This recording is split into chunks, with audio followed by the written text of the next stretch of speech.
Okay, so I'm going to invite Tim now to come and share about our next announcement. Awesome. Thanks, Emily. Good morning, everybody. It's got an exciting thing to let everybody know about. The elders have been seeking God for a while around the staffing of the church and just how to address different needs. And one of the needs that we've been praying about and seeking God about is a worship pastor. And we've actually, we did an elders and deacons retreat at the start of the year, and just through prayer and discussion, we've developed a role we're actually calling worship/discipleship pastor, which is the idea of someone who can really lead the worship ministry, but not simply in coordinating music, but really leading people to worship God from their hearts and grow as followers of Jesus, not just people in worship ministry, but others in the church as well. And we're really excited to say that we have found somebody who's applied, and the elders would like to appoint as the worship discipleship pastor for 3 days a week. And that person's Matt Cooper, who's here today. He actually worship led last month. You might have seen he's been playing guitar today, which is awesome. So what we're just going to do for a little bit of time is I just want to introduce Matt to you and ask him a couple of questions just so you can get to know him a bit. And he's here with his wife Emily and son Vala, and Emily's dad Andrew's here today as well. And you can get to know these guys after the service as well. So if you want to come up, Matt, and we're just gonna welcome. So good. So there's lots that we could talk about today, just in a short little bit of time. Matt, can you just tell us just a little bit about yourself, a bit about your journey of faith and following Jesus, which is a huge story. But if you could just give us a quick overview, just for everyone, like a taste and see, would be awesome. Thank you. Yeah, so good. So, my name's Matt. I was born in the UK. I spent the first 12 years of my life there. And my family and I moved out to Adelaide when I was 12, 2007. And I lost my accent, as you can tell, very quickly. It was through school and different things, but I grew up in a Christian home, and I spent a lot of time in the church growing up. And when we moved to Adelaide, I got quite heavily involved in the church, and quite quickly at a young age into ministry, into leading worship and different things. But through that, I had this, as a teenager, I had this desire to be loved and accepted and valued by people. And so I very much lived for, wanting to please people and did all the right things, on a Sunday, very much lived, and was a bit of a poster boy for the church, and yet at the same time was living this dual life of hidden sin. And this went on for a number of years, and I had opportunities to share my brokenness with people, but I was just too afraid. I was too ashamed of losing my reputation, wanting to, maintain this persona that I was this cool guy that could do this stuff for God. And the reality was I was just super broken. And it went on for a number of years, and by the grace of God, there was circumstances that opportunities arose where I could come to a place of being honest with God. And in this place in 2016, I came to a place of saying, God, if my experience of you growing up and this desire to want to please you, but I feel like I'm constantly working, I feel like I'm constantly having to fight against this sin that I'm, struggling with. If this is who you are, and my experience of church, if this is who you are, then I don't want anything to do with you anymore, God. But in the same breath, I gave God an ultimatum. And I said, God, if you're real, show me who you really are. And it was the best question to ask God. And I was in this real place of brokenness and hunger to know him.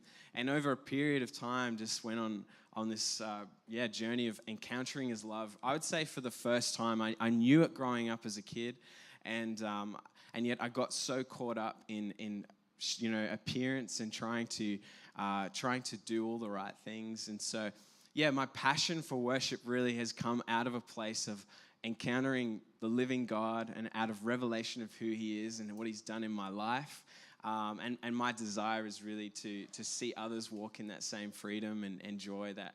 Yeah, and so since that point in 2017, I got married and we went off and did missions. It's just been this wonderful adventure of following Jesus, which I believe is what life with God should look like.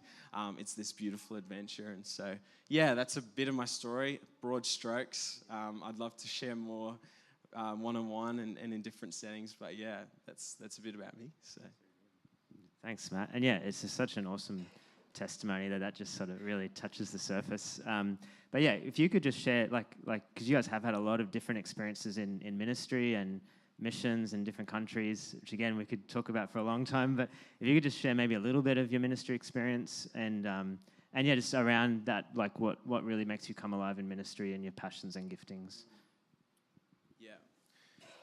Yeah, I've had the opportunity to lead worship in different places, various settings, in churches, in houses of prayer, on street corners, in foreign nations. And I think the beautiful thing that I love about worship is, and specifically music. Now, obviously, music isn't just the way we worship with our entire lives. But there's this universal language that draws us all together, and I think it's so close to the heart of God that music and worship is something that there's no person on earth who has not felt a rhythm of a beat. Even a deaf person can feel the vibrations of a beat or an instrument, and so it's just this beautiful way of God uniting us all together. And so, I've had opportunities to lead worship. Emily and I, we led a team to Turkey in our first year of marriage, doing discipleship for 6 months.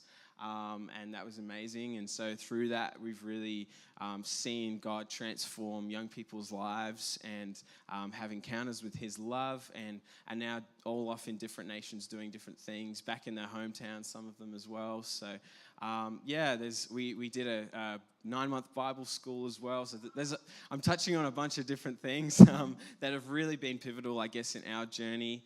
In the last few years, we did a 9-month Bible school, and it was intense. Tim actually did it as well, and online. We just through that got to discover our passion for the Word, and how do we make God known to others if we don't first know him ourselves? And so that's the passion that we both share, is that we would be able to see people come into relationship with him, know him, and then ultimately go out and make him known to others. So, yeah.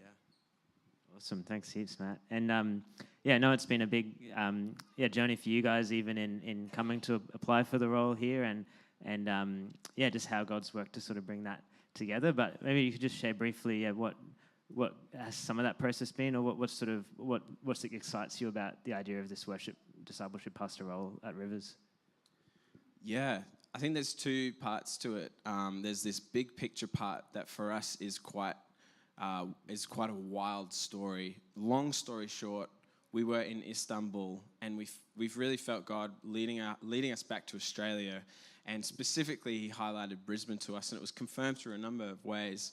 And while we were there, we started to look online at what's God doing in Brisbane, because that's where you do look online, apparently. And we came across the Monday night prayer and worship. Now, we didn't know anything about Brisbane in terms of geography, but we thought, they're doing inter-church prayer and worship. We'll just aim for that region. And so we were looking at houses in Kalanga from Istanbul. So the fact that we're standing in this very building right now is wild. And it's actually a testimony of just how God orchestrates, when we, just lead and trust. But I think there's that side of things for us personally. But I think in terms of the role and what excites me, I'm just really excited to see us grow together in our heart for worship as a church and as individuals. That individual renewal would lead to, us corporately, hungering after God and just enjoying time worshiping together. And I just think really seeing people grow in love for God. That's my heart. So, yeah. Awesome. Yeah, thanks heaps, Matt, for sharing. And yeah, there's probably lots of questions you could ask him afterwards, or be happy to hang around and chat. It's a shame we only have a short time. But basically, we would like to seek the endorsement for Matt to come on board as our worship discipleship pastor. We'll send out some more info about that during the week and send out some voting papers to members next Sunday as well. But if you have any questions at all, please come and chat to me or chat to one of the other elders, and please come and meet Matt and Emily as well today. It would be awesome. Cool. Thanks, everybody.